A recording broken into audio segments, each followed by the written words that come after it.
Greetings from Milestone Churches in Canada. We're so pleased to be a part of this project with Women Today International. And I am Nadine Joakim, joined by a wonderful group of women who are going to be talking today about motherhood. We're going to jump right into it. Welcome to the Mothership.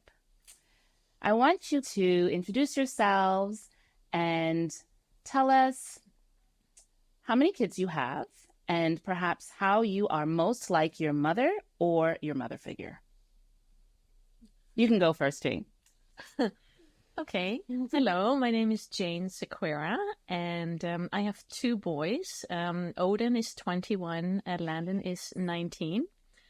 And I'm most like my mom, maybe as in I'm not crazy about cooking. Does that mean you're not a good cook? Or you're a good cook who doesn't like to cook? I'm an okay cook. Okay. Sometimes it's good. Sometimes it's, it's okay. It can pass. But I would say I'm more like my dad. Yes. So he liked to be in control. I'm a little bit of a control person, control freak, as they might call it. But what I did like about my mom is she was very down to earth.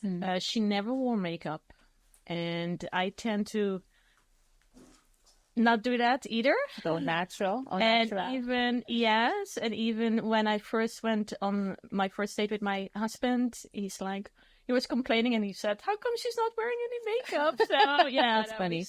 So I'm more a natural, down to earth, practical mom. Like that. You're beautiful, just the way you are. Thank you. You and Alicia Keys. She made that change too. Oh yeah. Yeah. Thank you. How about you, Lisa? My name is Lisa Escalona. I have a daughter and I'm actually expecting a son. So baby number 2 on the way, due November 9th. So yeah, I guess 2 kids then. And I would say I actually have 2 moms. So I have my mom that, gave me life.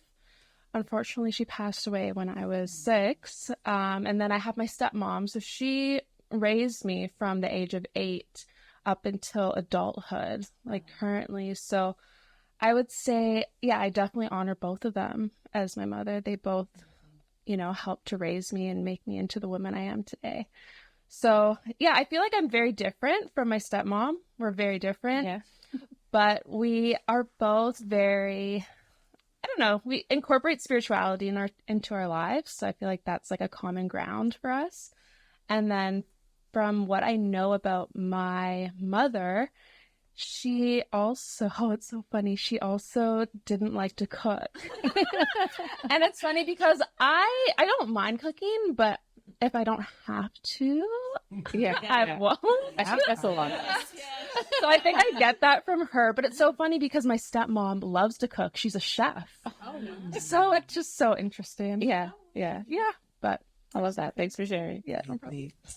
Hi, Nadine. I'm Sharon Grant, and I'm the proud mother of 2 sons. David is 29. Isaiah is 26, going on 27. Yeah, big numbers. Still trying to keep up. I'm also a proud grandma. I have to throw that out there too.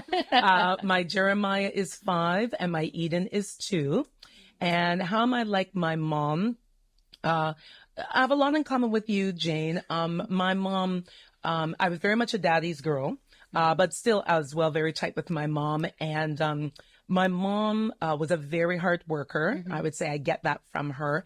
And it was very important, the care of her home. So making sure that her family was fed, even though like Lisa, if I don't have to cook, I don't. So my husband has picked that up over the years, but it is important that the family is fed, the house is clean, things are organized. So very much hardworking, taking care of home, love to entertain, love to have people into the home, just a revolving door in our home of people and neighbors and so on. So I think those are some of the gifts I got from my mom. I love that. I wasn't going to share, but I'm inspired too now that you've spoken. I have 3 boys. Evan is turning 18, and that's how he likes to refer to it. Chase just turned 16, and Adrian, our youngest, is 12. My mom was an educator and loved to read, but she was one of those exceptional women that taught herself to do a lot of things like sewing and baking.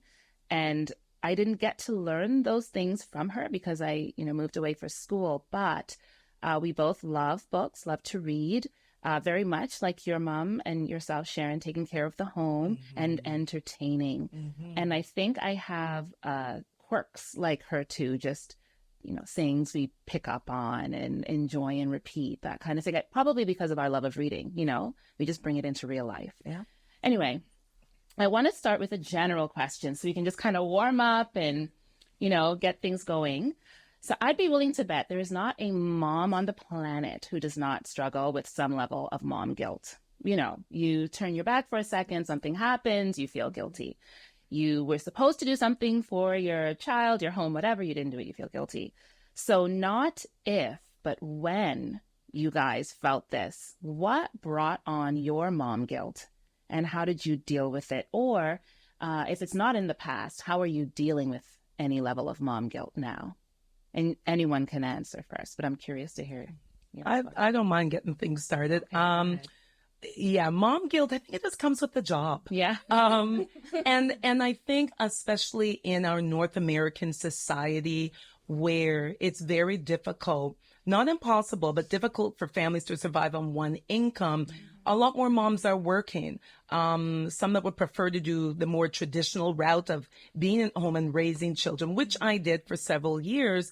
Early on when the boys were younger. But then after a while, if you really want to be able to afford certain things for your children, those extracurriculars and whether it be hockey skates or summer vacations or just little extras, you kind of need that second income.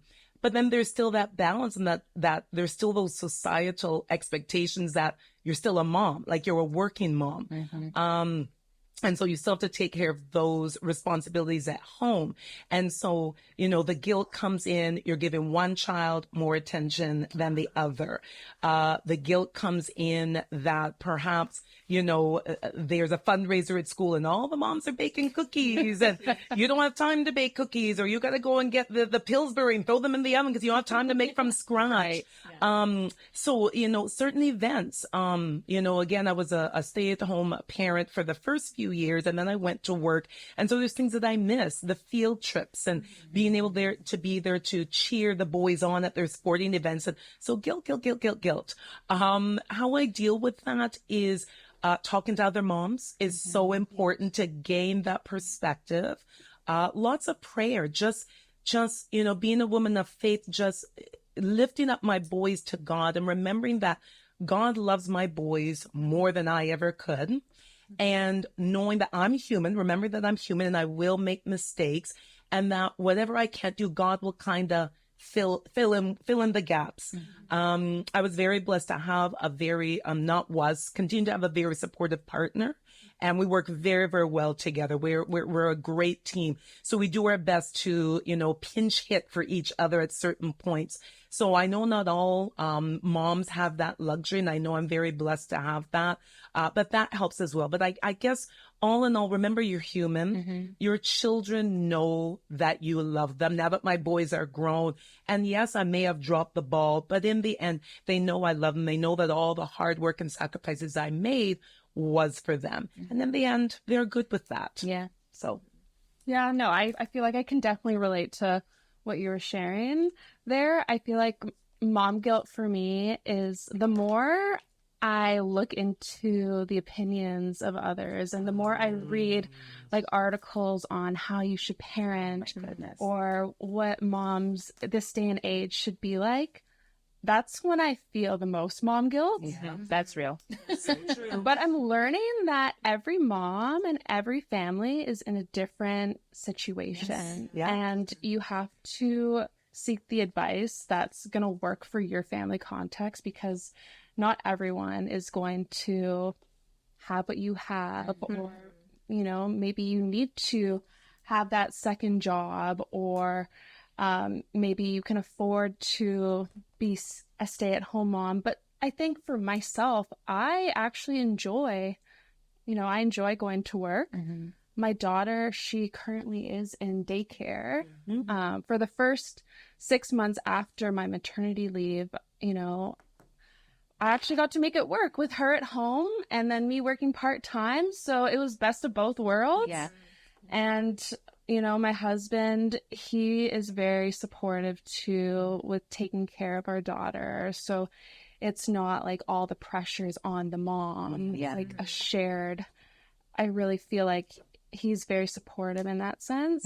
And I think every stage of life is different. Someone actually told me, they're like, Lisa, you know, if you decide to go back to work, you know, that's not the final decision. Like if you decide after like 2-3 weeks that it doesn't work out, like that's okay. And you can make that change and that shift.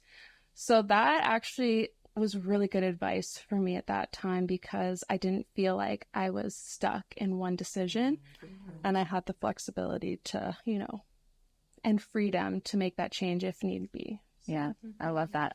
Just if you allow me, Jane, 1 second, you touched on something, Lisa, but not like, these days everyone goes to YouTube or, you know, Google. We Google everything, and there are so many opinions. And so you're right, you can get stuck in this, you know, wormhole of information that can cause you to criticize yourself. But you're right, not everyone's situation is the same. People don't have the same background. They don't have the same opportunities. You know, you speak of having a supportive husband, and I know him, so I know he is, but what about, you know, the mom who's doing it on her own, you know? So everyone's situation is different. And it's a matter of just knowing your own strengths and knowing what you need and doing your best to provide it for you and your kid. Absolutely. Yeah, definitely. I just want to share, because I became a stay-at-home mom at the time when the boys were young. Not by choice, actually, because I was planning to go back to work after I had Odin, but because my mother-in-law was supposed to take care of him, and she ended up with an aneurysm. So then I stayed at home, and I see it as a blessing. It really was a blessing, because we didn't mind. We had bought a condo, I think, at the time, so we didn't mind it, you know, just to size it down. And also I was able to go on some field trips, which I really enjoyed, and just to spend time with them and get to know other mothers and, you know, just hear their story. And so I really felt blessed by that. And then when my second son was born, so I nursed him for a bit, but then after, when, you know, we realized we do need a little bit of an income. So I was fortunate enough to just do part-time. So I was able to still be at home with them, you know, most of the time, but then end up with a part-time job where I could also be out in the workforce, because I think sometimes it's a great outlet to be at work, to be with grown-ups. Yeah. That's what I'm saying. Like, I need to be around grown-ups, you know. I don't want to have this baby talk.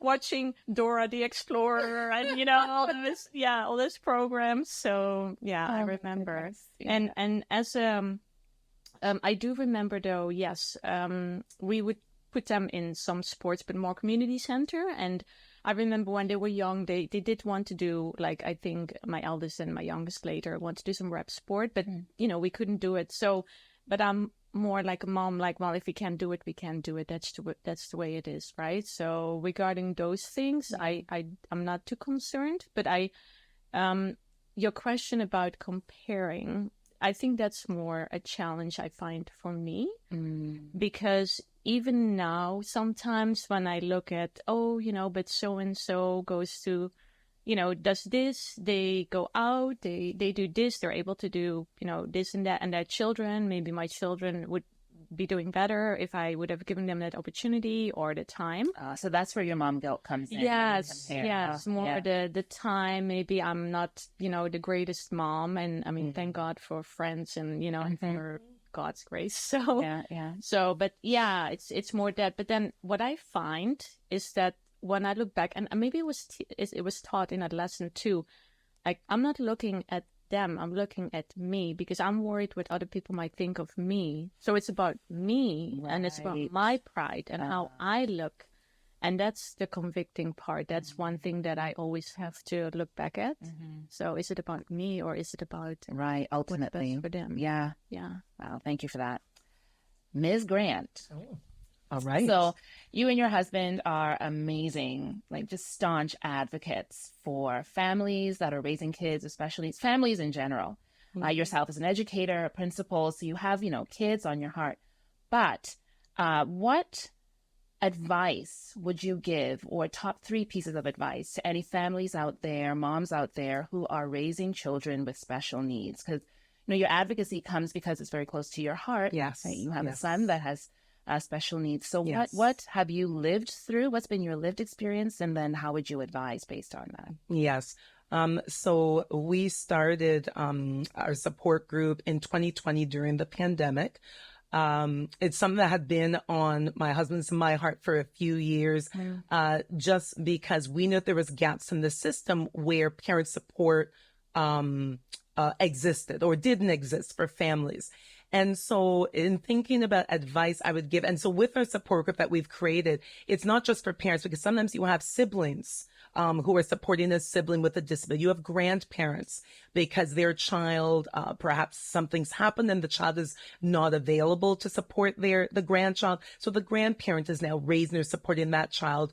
We have members of the group who are best friends, and perhaps that individual doesn't really have close family. So it's a best friend who has stepped up. So we have a variety of people that our group supports.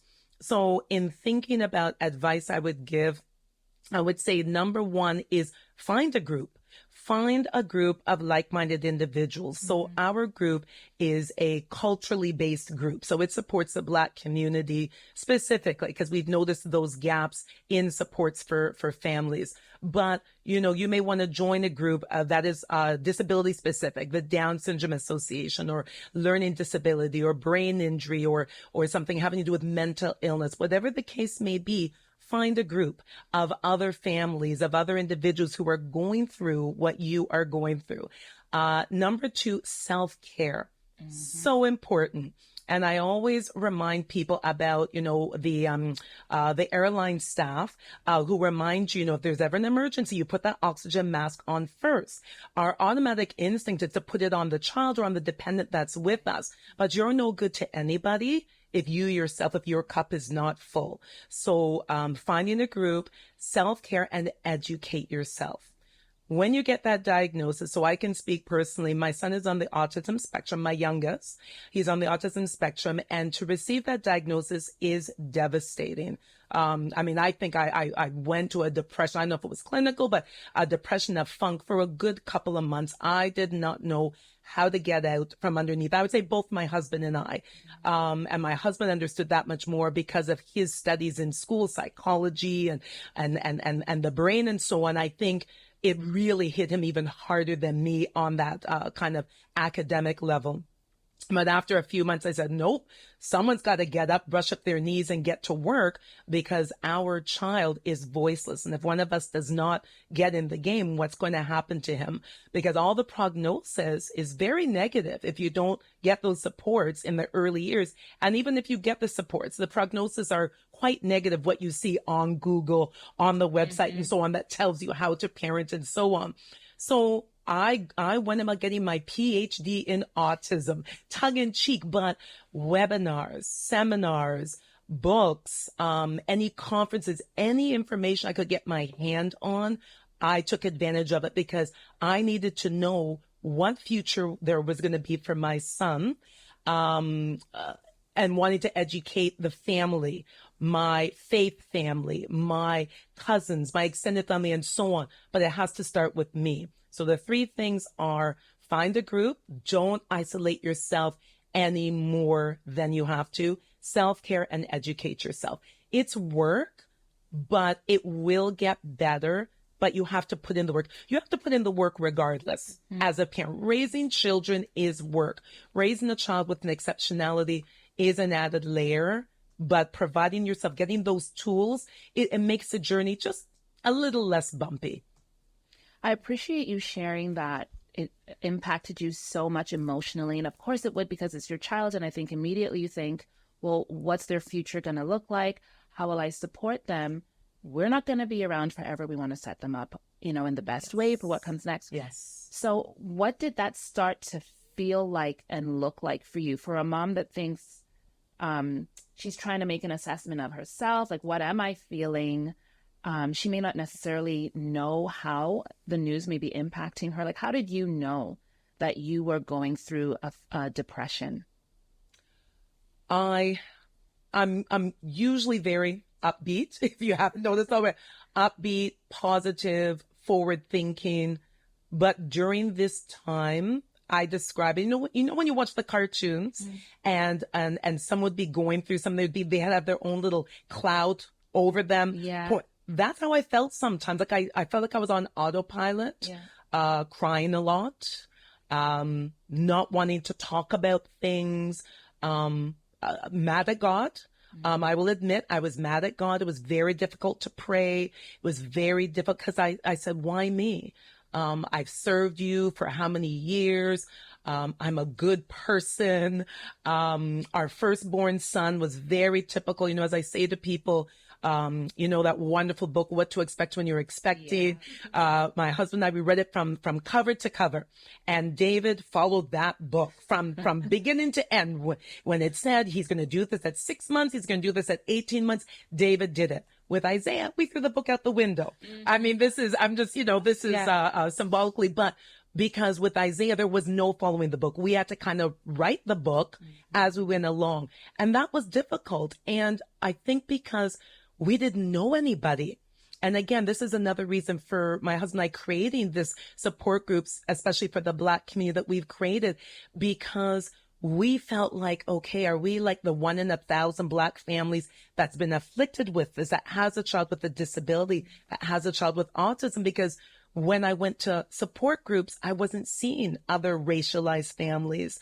But I knew the kids existed because they were in my son's class when he got to school. But I wasn't really bumping into those families. I would bump into 1 or 2 here or there, but not the numbers that I saw in his classroom, or when we went to the gym and took him for social skills groups and extracurriculars and sports to work on his gross motor. I'm like, okay, well, there's all these Black families and racialized families, but why am I not seeing them at the support groups and at the information sessions and so on? So you feel like, okay, was I targeted here, God? Like, and what am I supposed to do? And because it is a bit of a different experience when you're going through this, and your race, your faith, your socioeconomics, there's so many other parts of our identity in addition. Like we're not a single story. So coming back to that funk, I didn't know who I was. So I knew I had these 2 boys. One of them has now been diagnosed with a disability where the prognosis is no future beyond institutionalization. So I got to hold it together. And it's like, It's okay. This is not going to happen to my son. Whatever strength, I still believed in God. I was mad at God for a while, but I still believed in God. Like whatever strength God has given me, this is not where my son's story is going to end. And by hook or by crook, we didn't have a lot of money. At this point, I was a stay-at-home mom at this time. Daycare for 2 kids was way too expensive. Yeah. So we made the choice for me to stay home. And so that afforded us the time to get him diagnosed. But you get diagnosed, they give you the diagnosis, they give you the names of a couple of agencies, best of luck, and they move on to the next family. Another thing that our group is fighting the system about. They got to be a little more sensitive to families. Tell us the name of your group. So the name of the group is Salbona, Afrocentric Circle of Support. And yes, I know that's a mouthful, but there's a reason behind that. So Salbona is spelled Sawubona. And Salbona is a Zulu or South African greeting, and it means I see you.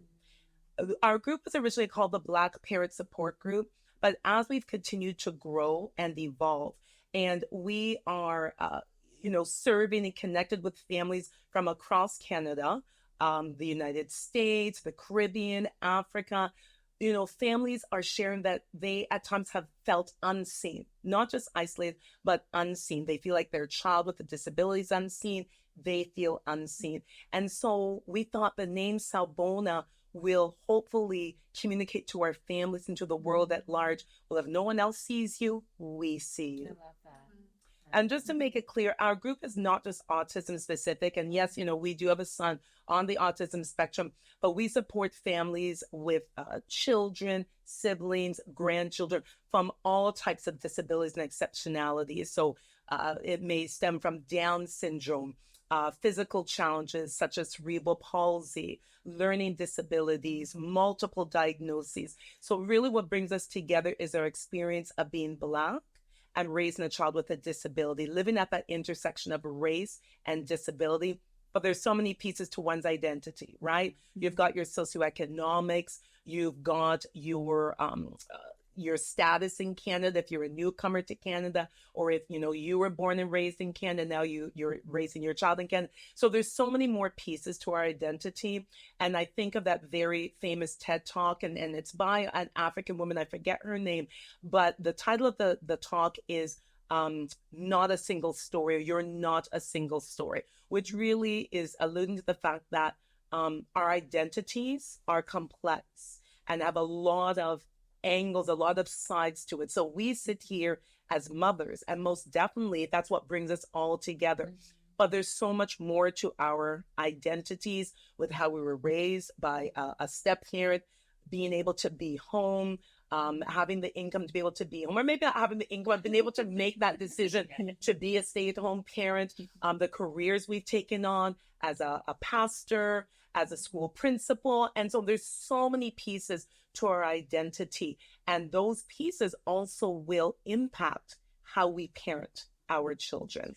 So, and also like to finish off, when I go back to that fog that I was in, I don't think I knew what my identity was. And I just knew that when I looked at my little boy and I realized that the prognosis that was out, and this was long before I became a school teacher or a school principal or anything like that. At this point, my focus was attending to my boys and the other children in the home daycare I was running at the time. My focus was, I am going to address basically that prognosis, that trajectory of nothingness, of being cared for by the system, by society. That's not going to be the outcome for my son. And I'm going to do everything in my power to put a hole in that theory. Okay, gotcha. Thank you so much, Sharon. You touched on some stuff that we're going to come back to later about self-care, but I wanted to hear from you now, Jane. You and your late husband, we talked about, were blessed with 2 boys, but then when he passed, you had to raise, were they preteen or teen? I can't They even were remember. 13 and 15. Okay. Yes. So teenage boys by yourself to become men. So how was that for you? The grief of becoming a widow, losing your love, losing your husband, and then having to raise your sons. How did you navigate your grief and the responsibility of raising your sons? Yeah. So when my husband passed away, it was very difficult. It was a very sad and lonely time. And I did attend grief counseling. Mm-hmm. And one thing that they had mentioned, which really helped me, is just to be honest with the children and to be real, to be vulnerable.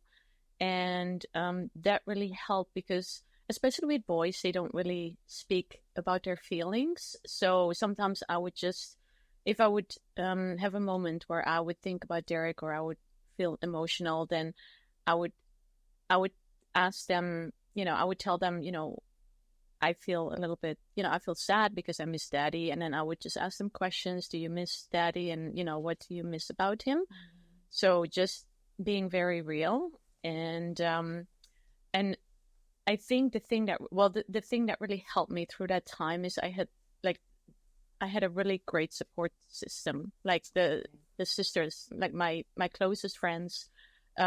Even the thing that was important to me is because when you lose someone, you realize that life is short and you want to build memories. You want to, make the best out of life. And of course, I wanted to make sure that my children stayed close to God. So I wanted to keep them close to godly men. So I would do whatever it would take to take them to any teen devotionals and later campus devotionals. I still take one of them to sometimes to campus devotional, and talking to other parents, just getting support from them, praying. One scripture that really helped me during that time was in Psalm 34:18, where it says, God, is close to the brokenhearted, and he saves those who are crushed in spirit. Because there were times where I would feel so sad and so lonely that I would just be crying on the bed, crying out to God, and and just ask him to help me, because like only God can help you in those very lonely times. And but definitely it was a blessing, absolutely. I believe that I had my children, because they really become, as a mother, they are your focus, but they became even more so my focus. And it was so important to me to create the memories, because that was the thing that was always in my mind. Because you think, especially when you're young, you're like, oh, I'll live forever, and nothing could ever happen. And then something so unexpected happens. And I also wanted to share is that, sometimes you get so mad at someone, and you're like, it might be someone on the road, and who's cutting you off, and it's like, well, I hope you're gonna, and it's like, no, you don't wish anything on your worst enemy. Like it's the worst feeling. So, but yeah, so just learning to appreciate life, and having, friends around, and praying to God, and scriptures really help me, and, grief counseling. So, and, yeah, definitely, talking to the brothers, because of course, there's certain things you don't discuss with, it's a little bit sensitive. So I could go to the brothers and ask them, like, this is a situation, I feel a little bit concerned about this, and what do you think? And or could you talk to them? Are coming of age. Yeah, and just certain things that they don't feel comfortable talking to their mom about, and so. But and the nice thing was too, as they grew older, and even at that age already, so my eldest one is someone who is, when I do groceries and they come down to help, I live in a condo, so they come down and they help me. He will stay behind to make sure I go through the door, from the garage to the lobby, and then the other one is like, he's a kilometer ahead. So it's really nice, like to see that your children, they actually know, like they know in what situation you are, like how you feel, when you're being open and honest. And they almost take that role of, well, one of them almost takes that role of, I'm now the man of the house, and, I'll take care of you, kind of, I wanted to ask about that, because, with your husband passing, and them being 13 and 15. So they're feeling themselves a little bit, right? Coming of age into young adulthood. How is it for you, just creating the space even for them to, still obey you and honor you as mom, but come into that space of manhood in your home, but recognize that they're not husband. You know what I mean? Like, you'll have to be intentional, but so careful, I imagine, creating that space for them. Yes. And what I found really helped was the talks. And what I remember, one thing specifically that really helped was even attending parenting classes. And I don't know if this kind of has to do with it, but what I will always remember is that one of the parenting classes, and I think it was you or Kevin who had mentioned that we have children for us to change. So for me to realize that I couldn't do certain things with them, or I had to give them some space, and talking to other parents really helped me to realize, oh, it's okay if your boys, want to have some space, or want to do, something that maybe as a mom, I think, oh, is that okay? Like, should they do that? And I remember one of my sons, he liked someone, and I'm a very protective mom. I'm like, no, stay focused on your, focus on your studies. And, this is not something you want to think about. And yeah, so I think to ask a lot of advice, attending whatever classes are available, parenting classes. And I had to pray a lot about that. That was because as I mentioned before, I'm a little bit of a controlling mom. So it was hard to, when they get to that age, to let them go. So I had to ask a lot of advice. I was very open to my closest friend about it, who has sons the same age. And And she said, no, it's, it's okay. Just my son said the same. Or when I would talk to other parents during devotionals, during retreat, I mean, anything that was going on for the youth, they would share the same story, and they would, I would get wisdom from them. So really, that really helped me a lot to see that it's okay if I let them, go a little bit and, become their own personality. Did they ever call you on being controlling? Did they ever give you attitude or say? Oh, yeah, they won't say it, but yeah, I could notice it if I would ask them something and then they won't do it, or they kind of like, ignore me. I didn't hear you. Interesting. Yeah, I want to share something. So a couple of years ago, there was a parenting piece in the Washington Post, and I want you to listen to this excerpt. It's an adaptation from Sharon Holbrook. It says, "She is a mother. She's vulnerable. Just mess with her child and you'll see. And she's strong. Just mess with her child and you'll see. She's been elevated. She's a mom. And she's been demeaned. She's just a mom. She's full. Loving a child so completely will do that to you. And she's empty. Loving a child so completely will do that to you. Who says she can't have it all? She has everything." So I want to ask you, what resonates most with you from that quote? Wow.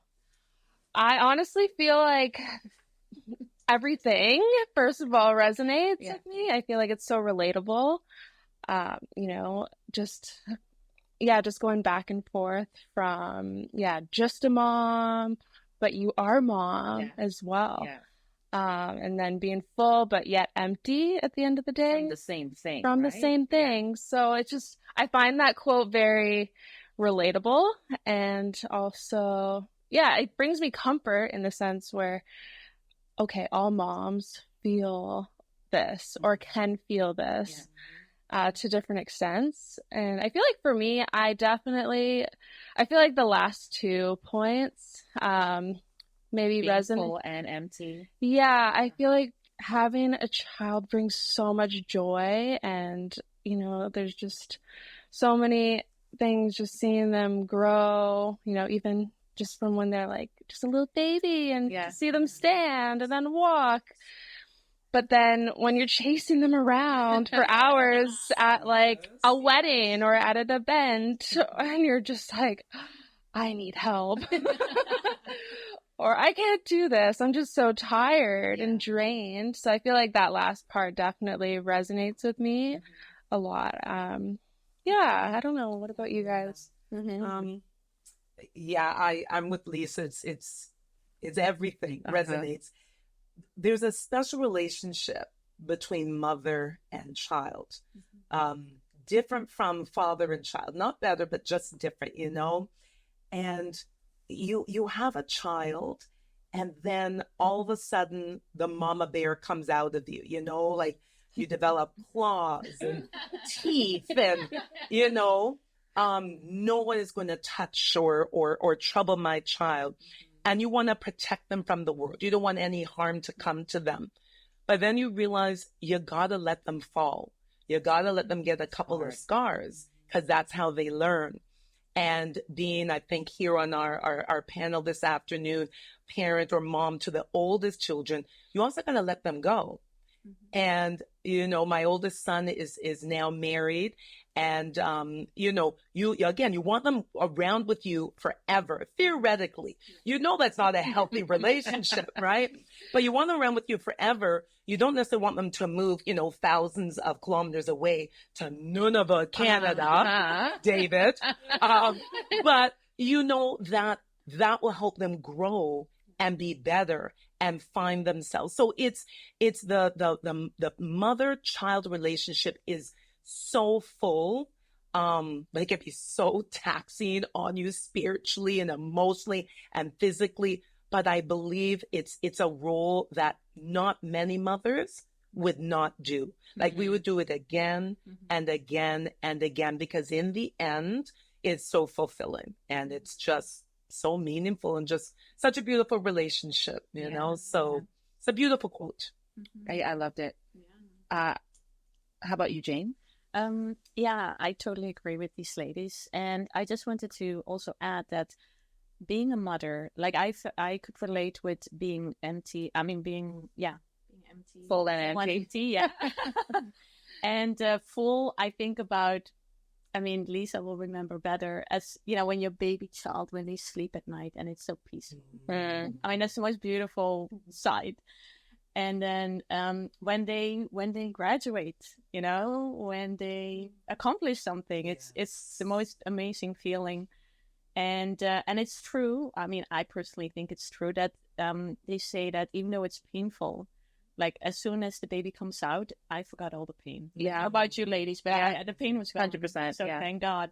Okay, so maybe somebody did. That's really good to know, or to be reminded of. Oh, okay. Listen, we've all gone back, Lisa, so Yes, it can't be that bad. Yeah, and empty is definitely the work that goes into it. Like it's really and not just the physical work, but I think as they grow older, sometimes when they talk back, when they're rude, when they don't listen, when they do their own Come thing. on. Yeah. So I think that's the part. But in the end, what I did want to share is that it is such a privilege to experience a tiny bit of what God must experience, that He sees us as each one of His children, and we can experience that same feeling towards our children. Amen. Not perfectly, but perfectly enough. Yeah. I wanted to ask you, Sharon, about that. You put David on the spot. I thought you were going to look in the camera and I should have. None of it. honestly. But how was that for you as a mom? We want, of course, our kids to grow and thrive and be successful. But when they actually do launch and they catapult themselves kilometers away, how do you manage your relationship with him now? Like, he's not so close that, he can just come over and visit any time. You must miss him. How do you keep in contact? How do you manage your relationship now with your adult married son? Yes. Yeah, it's, I think the blessing is the time that we're living in now with the advances in technology and your WhatsApps and your FaceTimes. It's amazing, Actually, it was my birthday yesterday, and my son called me first thing in the morning, like, yeah, you better get your mama. I saw the stretch marks to prove it. Oh, boy. And so he called me first thing in the morning, and then later that evening, he had the whole family give me a call, and my grandchildren did the little birthday dance for grandma and sang their totally off-key happy birthday song. Made it better, right? Oh my gosh, it was just beautiful. And so as I'd mentioned earlier, I believe that they need these opportunities to grow. And when they were making these choices, I mean, they consulted, my daughter-in-law included her mom, and they included us. So we're very close as a family, both sides of the family. And I will take a little bit of the blame. I'm a bit of an adventurer myself. And I had actually gone up to Nunavut before my children to visit some other friends that are also a part of our church several years ago. So I came back with the pictures and the excitement of the opportunities. It's your fault. Yeah, so I can't really say much. But I guess I trust him. And I trust my daughter-in-law, Brandy. I think they're two very level-headed young people. And as I said, we are very close as a family, and we keep in touch, again, through Facebook, through WhatsApp, through phone calls, just those regular calls. And I reflect back to our parents who were immigrants, and they left at a time where the technology was not how it is today. So it was letter writing. If you're going to keep in touch with your family, or phone calls, and even at that, long distance rates and calling cards. So I'm aging myself here for certain. CC, that was my card. Right? And so it was a very different time. But if our parents and our grandparents could do that to make a better life for their next generation, then I got to give my kids that same opportunity. So that's kind of how I've mentioned. Of course, I just give it up to God that God is everywhere. And I've done, Clovis and I have done our best to raise our children in the fear and the instruction of the Lord. And I know that Brandy was raised the same way. And I know that God is looking over them. And I just leave them in God's hands. Okay. Thanks for that. Although I do miss them dearly. Yeah, I bet. So Lisa, our youngest mom here and expecting as well, what advice can you give to a younger mom who's expecting her baby, her first baby? Yeah, no, I think thinking back to, just the first year of my daughter, um, just, just going through, waking up every 2 hours, the night feeds and, just the sleepless nights. I think a lot of moms definitely, can relate to that, but also feel alone because it's a new experience. I think, giving birth and having a child and, going through that is, it's a new experience. And I feel like for myself, I didn't really, I don't know. I don't know if I was prepared. I don't think any mom is really prepared for it. But we've read the book, Sharon. What to expect when you're expecting? How could you not be prepared? I think, I was one of those like moms that read the whole book, beginning to end before, my daughter was born. But there was just still so many things that it was just new, like coming home for the first time and trying to keep your baby alive. Yep. And I think, just growing up, without, my mom, like my actual mom, I think I really had to go out of my way to find support and find, women that had kids, So who did you seek out? So for myself, actually, it was a lady from my church. She actually reached out to me. She's an older mom, and she has her own kids of herself, and she just shared her experience with breastfeeding. Breastfeeding was something I did not know anything about, and so she just shared with me her experience with breastfeeding and just the importance of it. Just also just giving me a lot of encouragement on just becoming a mom, like empowering me, giving me advice, and just someone to talk to.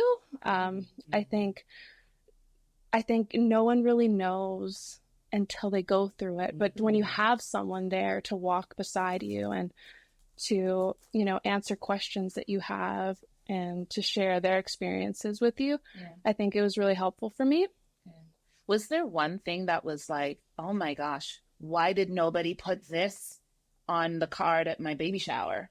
Or why didn't anybody, because it's true. Sometimes you don't know what to ask because you don't know what to expect, but you're like, well, come on, this? Someone should have mentioned this. Was there like a moment or a thing like that for you? I think for me, yes, definitely. It was the healing process after you give birth. Listen up, new mamas. For me, I had no idea like what that would even look like. I just thought, okay, you have your baby and then voila, life is good. But I mean, it is good, and you do forget, I think I forgot like most of it, but the healing process was definitely more painful for me than the actual like birth part. And I didn't really know like how to kind of speed that up. Afterwards, people gave me, or moms would give me advice like, oh, this is what I did, to help with like the healing and salt baths. Yeah.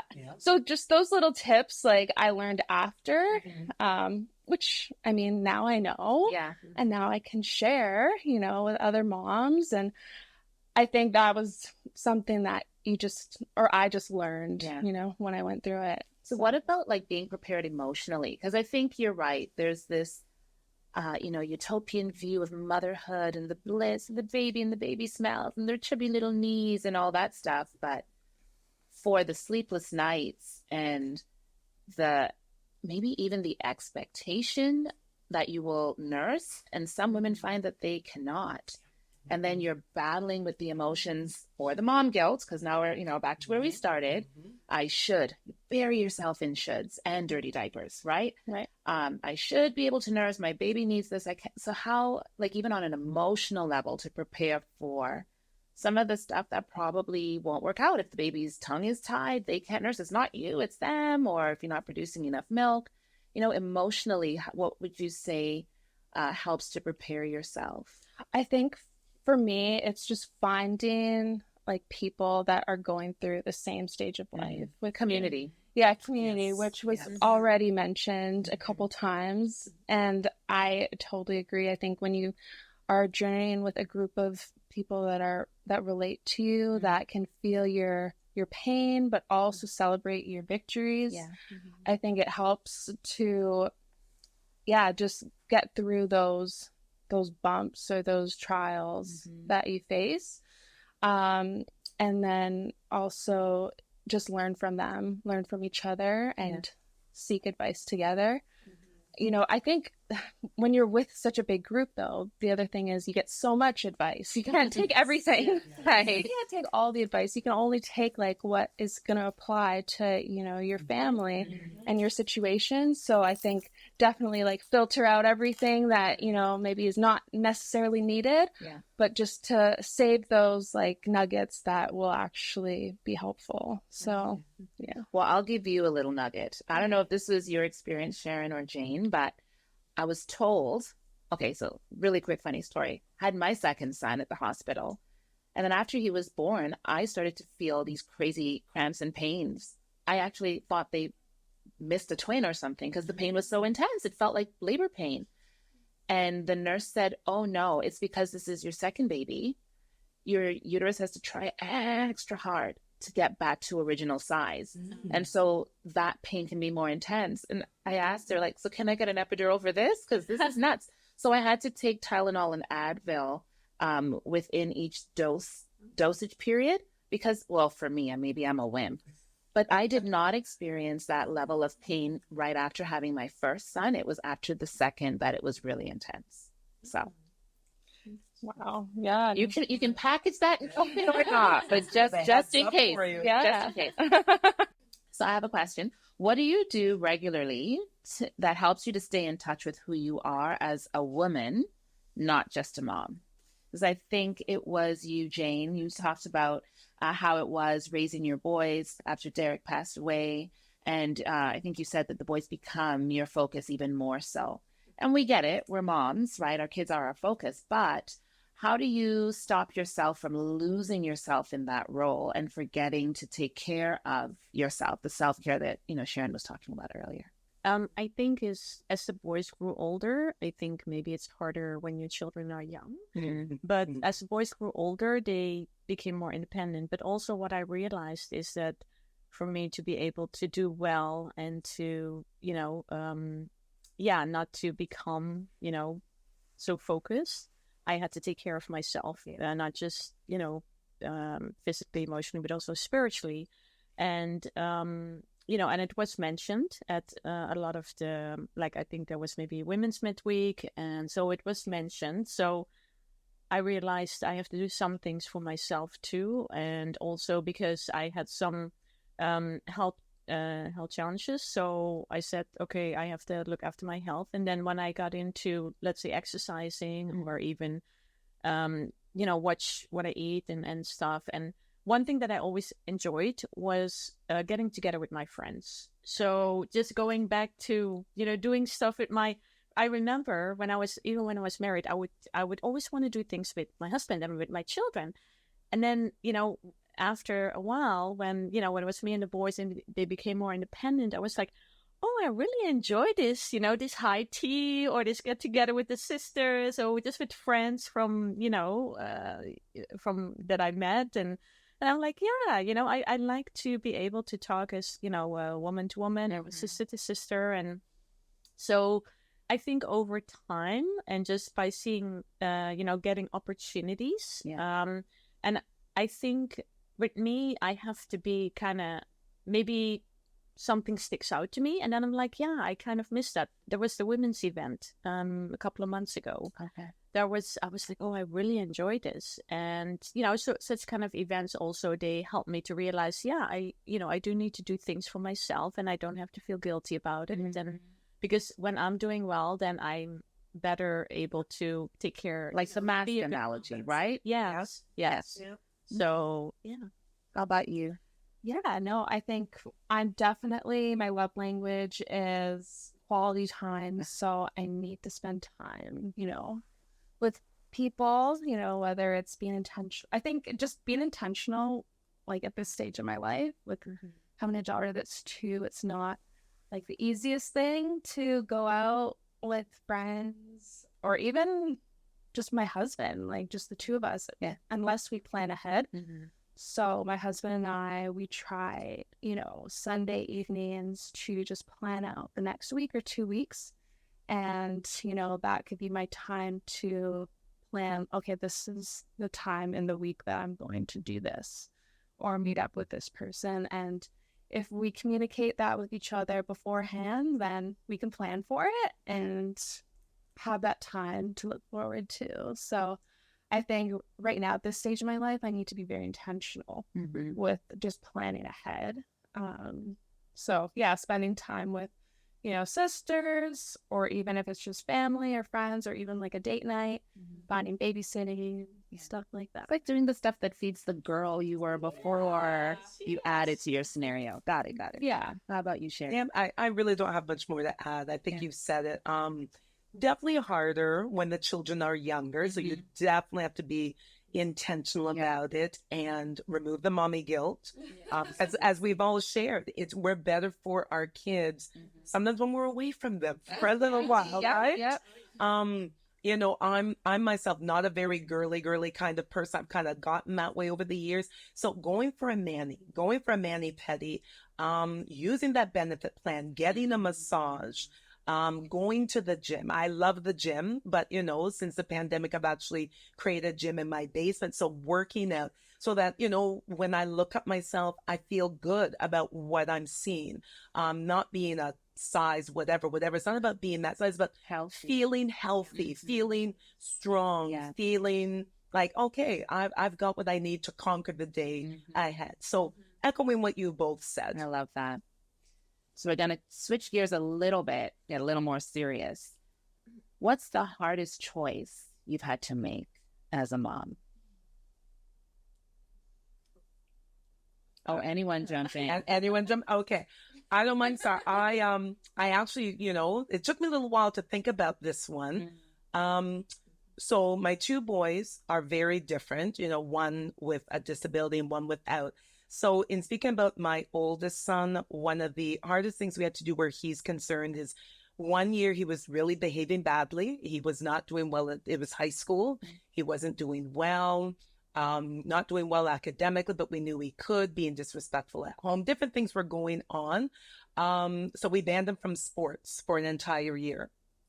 And you need to understand, I played sports all throughout school. His father played sports all throughout school. And our son is an amazing athlete, but we had to get it through his thick head, if he's listening, because, it's student athlete. And we loved him too much to give in and not help him understand the standards that we had for him. And so we banned him from sports, and teachers were calling down our phone. Oh, Mrs. Grant, can't you change your mind? It's like, no. So he got to run track at the end of the year, but from September till about May, June, he did not play one single sport. Wow. Where our youngest is concerned, and the 2 hardest decisions we had to make where he's concerned is putting him on medication, because his behavior was extremely challenging when he was younger. And we had tried everything in our power. We had tried diet. We had gone to the naturopath, gone to the doctor. We tried everything we could in our power to avoid medication. So for parents out there who are contemplating it for their child, you're not a bad parent for doing it if the medication makes a difference, and it did. Thank you for saying that. Because, when we were finally making the decision, I remember speaking to some of the different specialists, and they said, okay, we understand your moral grounds for not wanting to put him on medication, but do you not also want him to be happy? Because he cannot be happy causing the trouble that he's causing, not having any ability within himself to stop himself because of the autism, because of the challenges in his brain and in his body. He doesn't know how to stop himself from doing these things. So he cannot be happy with himself, let alone knowing that the world is not happy with him. So put him on medication and put him in a specialized program, because there's always been this inclusion movement of keeping special needs children in the regular classroom. And I believe in that movement, but I also believe in choice and best fit. And to keep our son in a regular class of 20, 30 children with the needs that he had, I get the principle, but my son is more important. I'll die on another principle.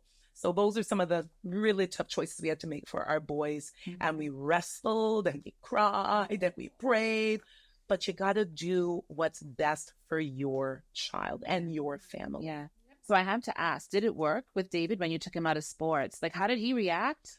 He was angry. I bet.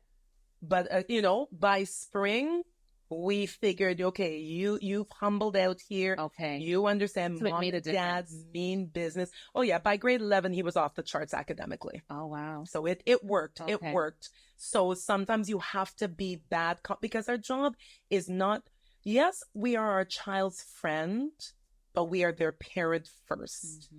And we had to send that message home. And he got it. And I believe if you were to ask him today, he understands. And I believe that if my JJ or Eden try to pull the same thing, they have grandma and grandpa to blame.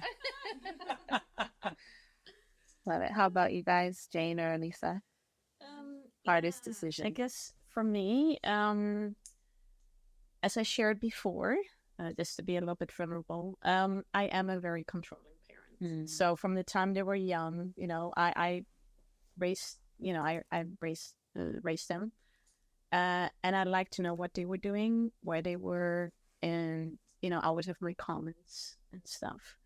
And what I realized is that as they grew older, they become rebellious. Okay. And I was like, what's going on? They don't tell me anything. They don't talk to me. And then as I was talking to friends who had children in similar ages, as I was listening to the parenting classes, and it kept on coming up, in the same point is, to let go and to trust God.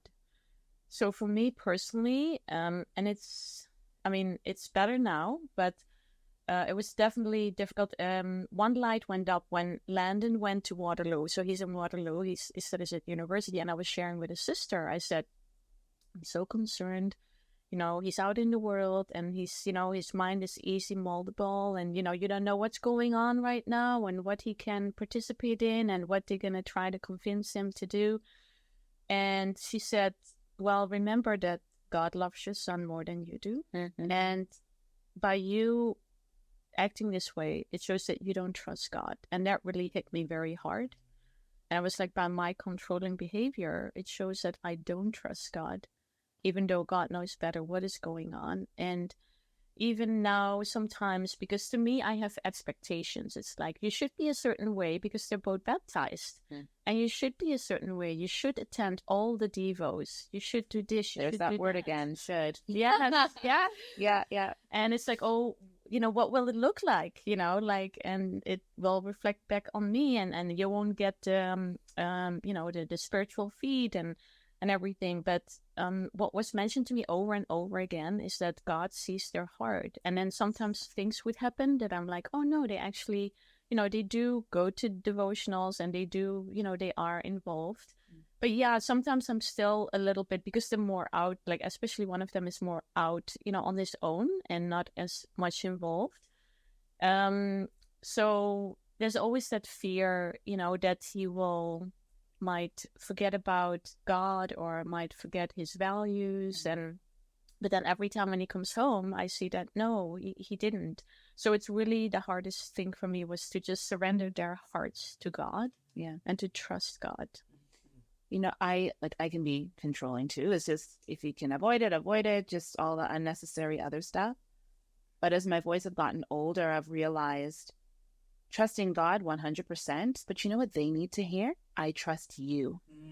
Because especially because my kids aren't baptized yet. So my faith in God is mommy's faith in God. Whatever. That's fine. You can trust God. But do you trust me? And when I've not communicated that I trust them to make good decisions, I can see the damage that's done, or how it even affects the relationship. Because it's like, well, what do you think I'm going to do? Yes. you know? So I think they need to hear that too. So I've tried to do that more. Say, I trust you to make the right decision, and I leave it, and I'm like, run to my basement, and I'll pray, or I'll call my girlfriend, you know, because I need them to be left with the feeling genuinely that mommy is trusting me to take risks, calculated, you know, not crazy stuff, but to test their tires out in the world. Yeah. And if I could add, and when you do trust them and they do fail, again, being one of the older moms in the space here, don't throw it back in their face. Right. Use that as an opportunity to grow, but both of you to grow. Because if there's one thing I've learned, and I remember one of our veteran sisters in our church, one of our elder women in the church, I remember back in the day speaking with her, and I said, you know, does parenting never get easier? She goes, no, just different. I'll never forget that line. And so as our children are changing and growing and evolving, we have to as well in our parenting. Yeah. We cannot parent our 15-year-old the way we did when they were 5. So it's like, now I can't parent, you know, in a sense, parent my 29-year-old or my 27-year-old the way they were when they were 17, and the relationship is different. Yeah, it is. I do try to advise and support, but yeah, when they do make a decision that, in my heart, I kind of saw it coming. Yeah. I will still be there to support them and be the wind beneath their wings. Yeah. Yeah, no, I feel like I'm learning so much right now. Yeah. As a You're the newbie. So I don't even know. Do you have something now that? I mean, I think the only thing I can think of right now, because my daughter's 2 years old, right? I think the biggest thing was just deciding on like what daycare to put her in. I feel like when it was time to make that decision, it felt like the biggest decision, you know, because you want the best for your child and you want to know everything, but what it's going to be like. And you don't want to make the wrong decision either, right? You don't want to look back and say, oh, I regret doing this. Yeah. So I think that was probably the biggest decision, but I foresee, I'm sure in the future there will be other decisions to make, but I feel like at that time, that was definitely a big decision. And, you know, my husband and I, we prayed about it, and it really, I feel like God made it very clear, you know, where to place her. And, you know, I'm looking forward to taking her out of daycare, to be honest. I'm gonna be completely honest. I really wanted her at home with me, you know, but just with our family situation, it didn't work. Yeah. But maybe in the future it will. Yeah. So yeah, just something that I think we're still in the midst of those decisions. So it's not like, I can't like fully say we've made a decision or on what we're going to do in the future. You know, we're still in the midst of it. Oh, you mean with her daycare? Yeah. Yeah. Daycare's a big one because someone else has your child all the hours that you're away from them.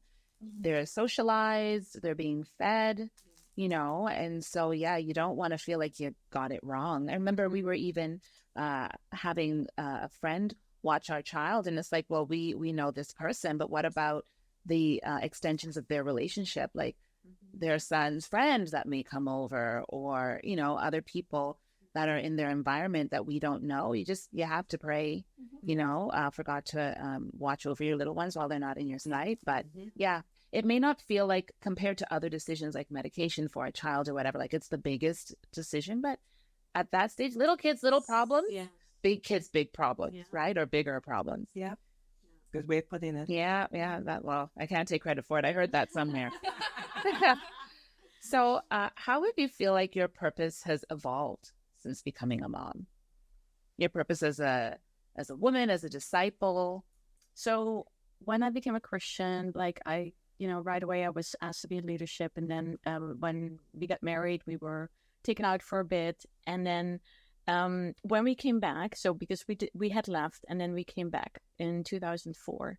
And then at that time it was more relaxed. So I was like, oh, this is great. I'm not accountable to anyone. I can do whatever. But, you know, you become kind of, you know, complacent. I became complacent.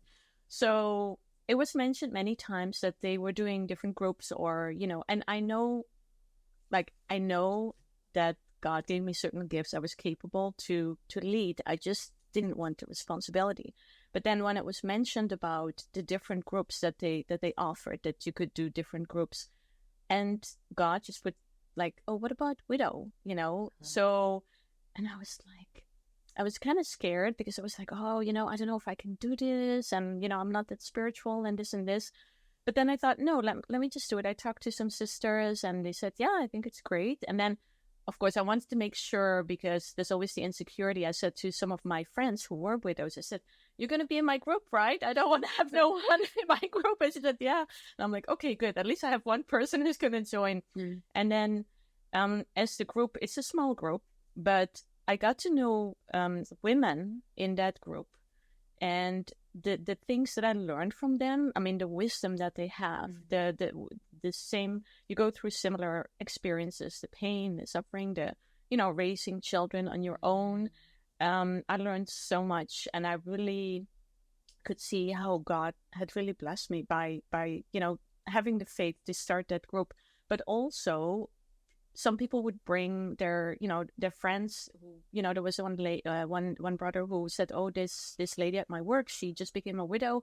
So then I contacted her, and we were able to talk, and we're friends, and she's coming to the dance. So awesome. Yeah, so it's amazing, and you're providing community for this group that may not necessarily have it otherwise, and has needs, right? So yeah, there's that theme of community again. Yeah. I love it. How about you, Sharon? Well, I was going to say, in thinking and listening to what Jane is sharing, it's like out of our grief, we're reaching out of our grief, our pain, our loss. We're reaching out and encouraging others. So really realizing, sometimes God puts ministry on your heart, whether you want to or not. Sometimes God calls you to lead, like that scripture. And so I'm paraphrasing, when God asks you to stand in the gap, here I am, Lord, send me, kind of thing. So it was never my intent to, lead a group that would turn into an organization, where our shoulders would be tapped to do talks and consulting and so on.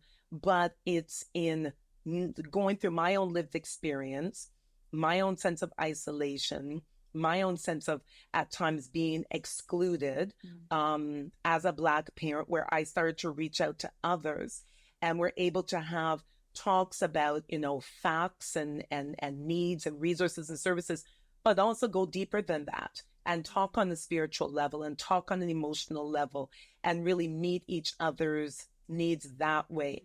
And I just trust that, the way things are being blessed. So the same with you, Jane, because it's not about the numbers, it's about the impact. And that's what we have to remember when we're thinking about ministry, when we're thinking about seeking and saving the lost, when we're thinking about, one of my favorite passages, Matthew 25, about the sheep and the goats. And about serving. And as the scripture says, God, when did we see you poor or hungry or in jail or lonely and so on? Well, whatever you did for the least one of these, you did for me. Yeah. So I think that's what I hear us saying in our motherhood, from what we've learned from our own lived experience, that additional empathy and resilience and strength and these learnings that we don't even realize we're learning. When other people come to connect with us, we can connect with them on a whole other level because of that lived experience. Yeah. And God can use us different. Like God can use me in a way very different from the way he can use you, Lisa, because of your experience, very different from the way he can use you. Very different from the way he can use you if we let him. Right. And that's how the gospel can spread so much farther, wider, broader, deeper, because of all the different lived experiences that we have. And we become that vessel for him that he wants us to be. I love it. Because the diversity, the difference in our experience, that highlights the importance of it. Yes. Because we all have different jobs to do. Yes. Yeah. Amen. Yeah. Amen. Yeah. Are you going to share? Yeah, no, I was just going to share. I think motherhood has definitely, I think my purpose has, I guess, evolved in the sense where I'm not just thinking about, my own personal, walk with God. I'm also thinking about my family and, my daughter. everything that, my husband and I do, like my daughter sees it, because we live with her, and she's going to continue to see it and continue to, grow up and mimic us and become like Out you, basically. She's like a mirror. Yeah. That's what someone told me once. Your kids are like a mirror in some sense. And it just makes me become more self-aware and more intentional about like my own personal relationship with God.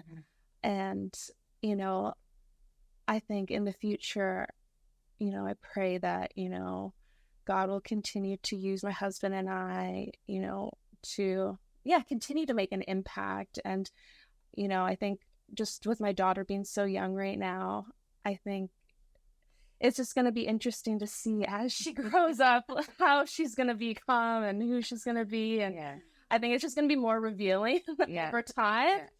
And it's exciting, but also like, okay, I need to really, be mindful and also self-aware. Yeah. So, yeah. Well, we're going to wrap up soon. So I want to give you guys an opportunity to speak to that sister, that woman, that person out there who needed to hear your stories today. So Sharon, you speak to like that one final word you want to give to that family that's raising a child with a special need, whether it be autism or Down syndrome or anything like that. Like, what final word do you want to leave her or them with? Lisa, similarly for you, that young mom who's either expecting or has just had or about to have her first child, what do you want to say to her? And to Jane, to those sisters who have been widowed recently or otherwise, who are raising their kids, on their own and in that space, what do you want to say to them? So just, in about a minute or so, just give them that final word of encouragement and love. So I would say my final word will be, you can do it and stay in the battle. It's not an easy road. I tend to be a very honest and frank person. It's not an easy road, but it's very rewarding. Just stay in the battle. As I'd mentioned earlier, take care of yourselves, educate yourself, join some type of support group, faith group, disability specific group. You don't need to walk this road alone, but you can do it. God believes in you. Believe in yourself. Well, yes, I think for a mom that's expecting their first child, I think don't be afraid. Okay. It's a new experience. Talk to someone that has gone through it before to get encouragement and advice. And just really enjoy every moment of it, because it's just a blessing, of course, and it's going to go by so fast. Yeah, so it really does. And I guess I would like to say, even though at times life might be hard and grief never goes away, but remember that God is the father of your children, and he's the perfect father to your children. And have grace for yourself, because you might be doing it on your own, and it's okay. You don't have to be perfect. Thank you so much, Sharon, Lisa, and Jane. We hope this has been a blessing to you. We thank you so much for hanging in there with us for this long conversation. But, we don't get times like this often. And so we just wanted to, dig deep and be real with you about what we're dealing with and as moms. And we believe in you. We love you. And hopefully more content like this will be an encouragement to you in the future.